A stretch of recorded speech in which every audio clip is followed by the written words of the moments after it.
Hi friends, అస్సలాముఅలైకుం. మీరు ఎప్పుడైనా క్యాబేజ్లో egg వేసి చేశారండి? నేను చేస్తున్నాను చూడండి, సూపర్గా ఉంటుంది. ఫస్ట్ అయితే కుక్కర్ పెట్టుకొని అందులో ఆయిల్ వేసుకొని ఉల్లిపాయలు అలాగే టమాటాలు బాగా వేయించుకున్నానండి.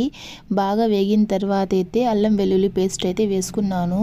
కొంచెం ఎక్కువ వేసుకున్నాను, టేస్ట్ చాలా బాగుంటుంది. అది వేగిన తర్వాత కొద్దిగా కొత్తిమీర వేసుకున్నాను.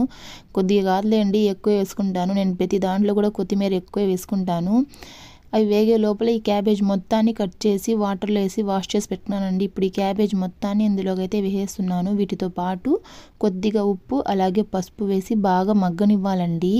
ఈ క్యాబేజ్లో అయితే చాలా అంటే చాలా వాటర్ వస్తుందండి.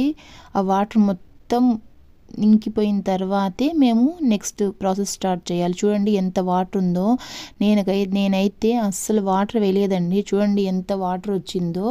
ఇప్పుడు వాటర్ మొత్తం డ్రై అయిన తర్వాతే ధనియాల పొడి అలాగే మిరప పొడి వేసుకున్నానండి. ఇప్పుడు చూడండి వాటర్ అయితే అస్సలు లేదు.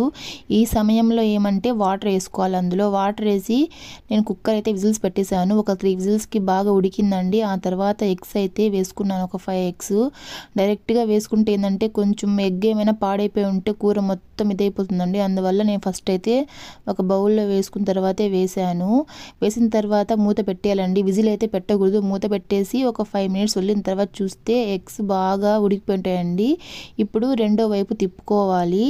టేస్ట్ అయితే చాలా బాగుంటుందండి. ఇది రైస్లోకైనా బాగుంటుంది, చపాతీలోకైనా బాగుంటుంది, ఎందులోకైనా బాగుంటుంది.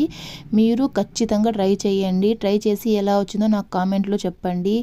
Okay friends, please subscribe my channel. Bye bye.